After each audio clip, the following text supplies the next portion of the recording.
जहाँ जहाँ हो सकता था हम लोगों ने ज्ञापन दिया, जहाँ जहाँ हो सकता था हम लोगों ने घेराव किया, प्रदर्शन किया। हमें हमारी सरकार से सिर्फ एक मांग है, या तो नियुक्ति दे दे या हमें इच्छा मृत्यु दे दे। इंडियन टाइम्स न्यूज चैनल में आपका हार्दिक स्वागत है। मैं हूं सत्येंद्र सक्सेना। चैनल को लाइक करें, सब्सक्राइब करें, शेयर करना ना भूलें।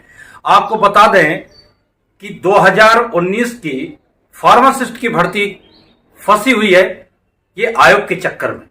इंडियन टाइम्स के संवाददाता लखनऊ से अमर सिंह पत्रकार की रिपोर्ट। इको गार्डन लखनऊ का ये मामला है और ये लोग जिस तरीके से वहां पर वार्तालाप हुई है, नजर देखिएगा इको गार्डन की तस्वीर।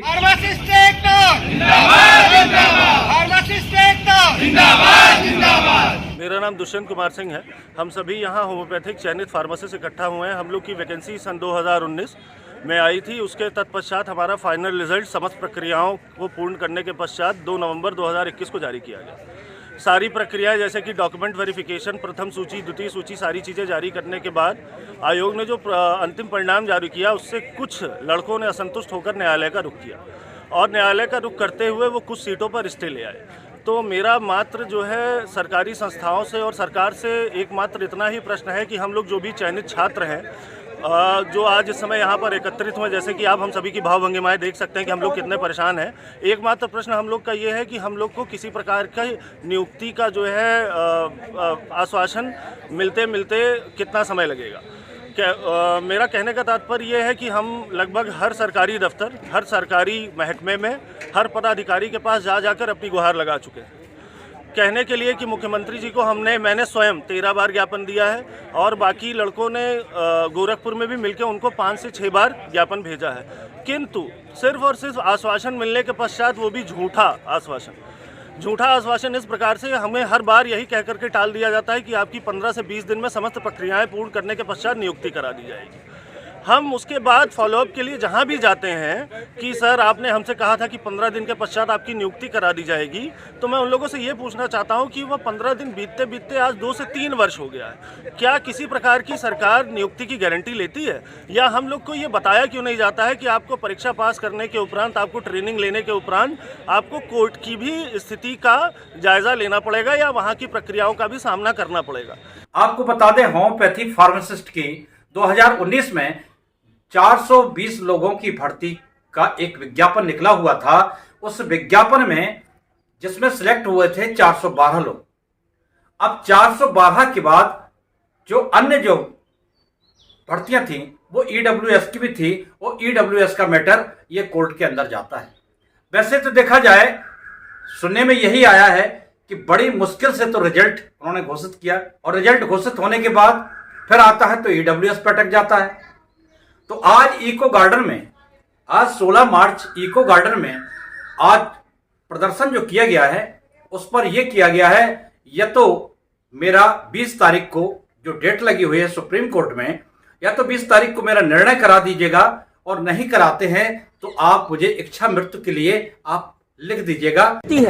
तो हम ये आमरण अनशन खत्म करेंगे और उसके तदुपरांत भी अगर ऐसा नहीं होता है तो हमें हमारी सरकार से सिर्फ एक मांग है, या तो नियुक्ति दे दे या हमें इच्छा मृत्यु दे दे। मैं अपना स्वयं की आत्महत्या कर लूंगा। इस तरीके के बयान सामने आए हैं, जो कि बड़ी दुखद बात लगती है कि आयोग ये नहीं सोचता है इन बेरोजगारों के साथ ऐसा अन्याय क्यों करते हैं। आप हर भर्ती में देखा जाए ईडब्ल्यूएस का मामला फंसता है, तो आयोग को चाहिए, शासन को चाहिए, ईडब्ल्यूएस की डीवी के पहले ही इन लोगों का वेरिफिकेशन करा लेना चाहिए। हकीकत क्या है, क्या वास्तव में ईडब्ल्यूएस का पात्र है या नहीं है, ये लोग आके अंत में आके फंसा देते हैं भर्ती को। जबकि ये कहा गया था जो भी ईडब्ल्यूएस के लोग हैं उन लोगों को रोक के अन्य को भर्ती कर दिया जाए, दे दी जाए नियुक्ति। तो आखिर ऐसा क्या है कि अन्य को रोक के, यानी ईडब्ल्यूएस को रोक के अन्य को भर्ती देने में आपको क्या ऐतराज है, क्या दिक्कत है, क्या कारण है? ये सब गोलमाल लगता है, समझ में नहीं आता होता क्या है। आखिर वो अभ्यर्थी आज मजबूर हो गए अपनी जान जोखिम में डालने के लिए। उन्होंने क्या रखा है कि मैं भूखा मर जाऊंगा, चाहे जैसे हो। हमारी यदि 20 तारीख तक आयोग ने पैरवी नहीं की सुप्रीम कोर्ट में तो मैं अपना आत्मदाह कर लूंगा। शासन को सोचना चाहिए, और एक मेरा कर्तव्य होता है शासन तक सूचना पहुंचाना।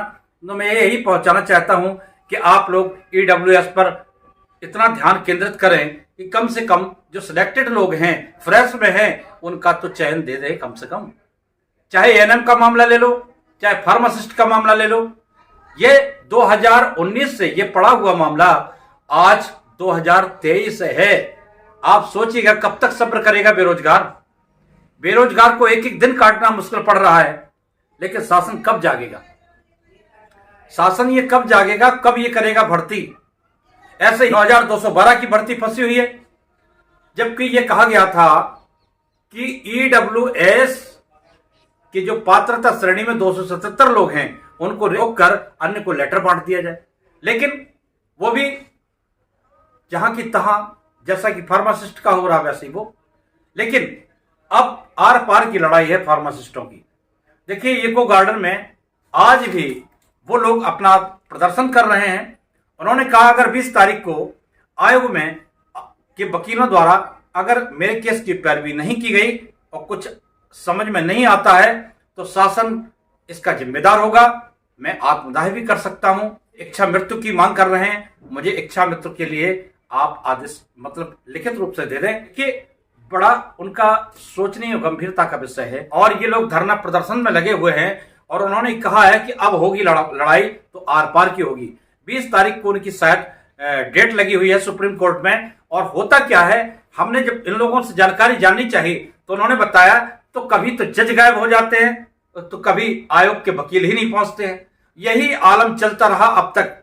अब बहुत हो गया, अब सब्र का मेरा बांध टूट चुका है और अब सब्र नहीं होता है। अब जो होगा तो आर पार का होगा। हम लोग की पिछले विगत हमारे 3 वर्षों से हमारा वेतन रुका हुआ है। हम लोग दाने दाने को मोहताज हैं। यहाँ बहुत सारे छात्र और बहुत सारे चयनित फार्मासिस्ट ऐसे हैं जिनके पास शाम को खाने की भी व्यवस्था नहीं है। हम लोग 100-150 रुपये इकट्ठा करके किसी प्रकार का आयोजन करते हैं, वकील करते हैं। आखिरकार इसमें गलती किसकी है? हमारी तो है नहीं। आप सब बार बार हमें आश्वासन देते रहते हैं कि कल को ये किया जाएगा, ऐसा होगा, वैसा होगा। तो समस्या सबसे बड़ी यही है कि क्या हम आपकी बातों पर भरोसा कर सकते हैं? कल को चल करके यदि हमारी मांगों को समय पर पूरा नहीं किया जाता है तो हम मुख्य चौराहों को घेरने के पश्चात आत्मदाह का भी प्रयास करेंगे। 30 तारीख को न्यायालय में हमारी जो है सुनवाई की डेट लगी हुई है, जिसमें हम आशा करते हैं कि सरकार अपने पूरे दम के साथ उतर करके अपने सीनियर अधिवक्ताओं को भेज करके हमारे इस मैटर का निस्तारण करवाएगी। हम बेरोजगार हैं, कब तक भटकते रहेंगे? ऐसे जीने से तो मरना अच्छा है। तो ये कहना था उन लोगों का। तो मेरा यही कहना है, शासन से मेरा विनम्र अनुरोध है कि आखिर ईडब्ल्यूएस कोई भी भर्ती ले लीजिए, अधीनस्थ सेवा चयन आयोग की कोई भी भर्ती ले लीजिएगा, सभी भर्तियों में ईडब्ल्यूएस का मामला आके फंसता है। तो इसका निराकरण करें। नहीं, अन्य आने वाली भर्तियों में सभी में ईडब्ल्यूएस का मामला फंसता ही रहेगा। इसका निराकरण अतिशीघ्र करें। इसके बाद परीक्षा में सम्मिलित होने के लिए ईडब्ल्यूएस वालों को इजाजत दी जाए।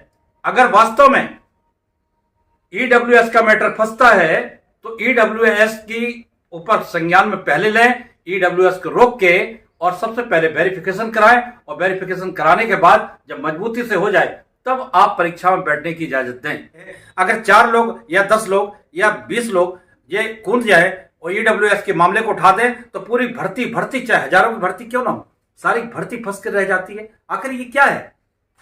तो ईडब्ल्यूएस का मैटर जो फंसता है आके, तो आयोग को चाहिए ईडब्ल्यूएस का मैटर पहले सुलझाए, इसके बाद उनको एग्जाम में बैठने की इजाजत दें। और यही मैं कहना चाहूंगा, शासन से गुहार लगाना चाहूंगा, फार्मासिस्ट की एक बार सुने और एएनएम बहनों की भी एक बार सुने और इनको जितनी जल्दी हो इनका मामला निस्तारित करें। क्योंकि ये फार्मासिस्ट 2019 से बराबर जंग लड़ रहे हैं और कईयों बार प्रदर्शन किया गया, तब तो मिला है रिजल्ट। और जब रिजल्ट मिला तब फिर हुआ डीबी और डीबी हुआ, इसके बाद फंसा दिया आके ईडब्ल्यूएस ने। तो अब वही मामला था जो आज एएनएम में है। एएनएम में है 277 को रोक के बाकी सबको लेटर दे दिया जाए और यही मामला इसमें है और ईडब्ल्यूएस को रोक के बाकी सबको लेटर दे दिया जाए। तो आखिर क्यों नहीं लेटर अब तक दिए गए, ये सोचने का विषय है। तो शासन से अनुरोध है ऐसी कोई अनहोनी घटना ना होने पाए, इसके पहले इनकी अवश्य सुनी जाए और फार्मासिस्टों का जो भी मामला है इसको 20 तारीख को निस्तारित करने का प्रयास करें। आयोग के सभी वकीलों से भी मेरा अनुरोध है कि इस मामले को बड़े गंभीरता से लें। इको गार्डन में जो हलचल है इसको आप समझें और एएनएम की भी भर्ती को पूरी कराइएगा, क्योंकि आगे चल के ये मामला बहुत गंभीर हो सकते हैं। इसके साथ धन्यवाद।